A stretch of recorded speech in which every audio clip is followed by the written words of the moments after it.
Halo,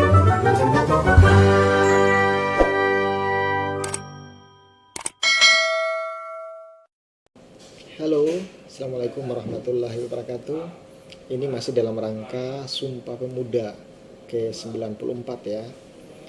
Bagaimana sebetulnya Quo Vadis gerakan politik pemuda itu sendiri?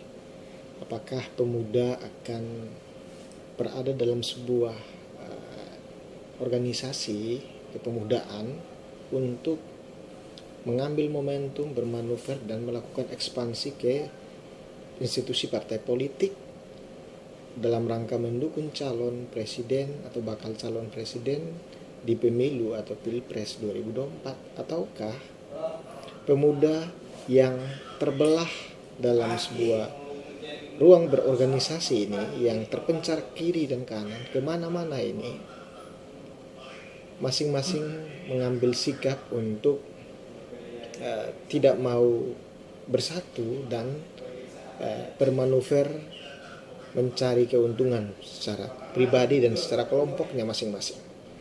Nah, dua skema ini yang sebetulnya menjadi tantangan pemuda hari ini ya. Kita harapkan bahwa dalam Hari Sumpah Pemuda ke-94 harus menjadi sebuah energi baru ya, sebagai sebuah titik temu bagi pemuda untuk bersatu padu dalam mendorong pembangunan bangsa, kepentingan kolektif rakyat yang harus diutamakan, bahwa pemuda harus menjadi pilar, menjadi penyangga dan menjadi fundamen dasar daripada pembangunan itu sendiri. Nah, bagaimana pemuda berpolitik?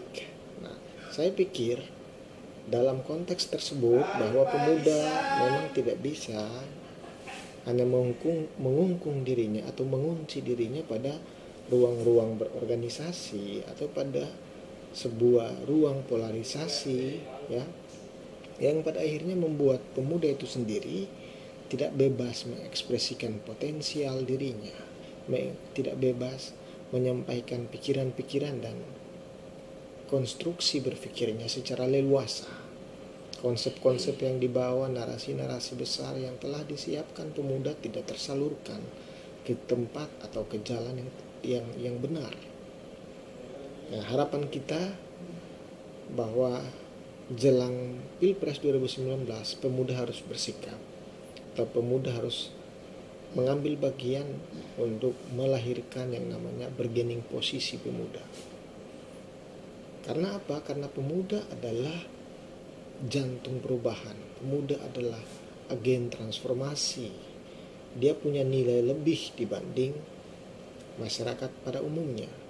Ya, karena pemuda juga berada di posisi tengah atau sebagai kelompok middle class yang bertugas menyambungkan aspirasi rakyat kepada pemerintah dan bertugas juga untuk bersama-sama pemerintah bermitra membangun partisipasi publik dalam rangka mendorong program-program pemerintah agar tepat sasaran, agar bisa dirasakan oleh rakyat.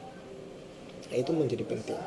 Nah, bagaimana kemudian ketika pemuda ini terpecah belah, pemuda tidak bersatu, pemuda tidak mau berada dalam ruang-ruang yang gotong royong, kerjasama dan kolaborasi, maka saya yakinkan pemuda akan sulit mendapat tempat dalam kompetisi atau dalam sebuah ruang kontestasi politik di 2024. Pemuda bisa kuat, bisa berjaya dan bisa punya nilai tawar ketika dia bersatu, dia tidak terpecah belah oleh kepentingan segelintir orang. Tapi pemuda mampu menerjemahkan apa yang menjadi visi, misi dan pikiran-pikiran progresif daripada pemuda itu sendiri, agar dia bisa melangkah, bisa lebih jauh maju ke depan. Itu dulu yang bisa disampaikan. Billahi taufiq wal hidayah. Assalamualaikum warahmatullahi wabarakatuh.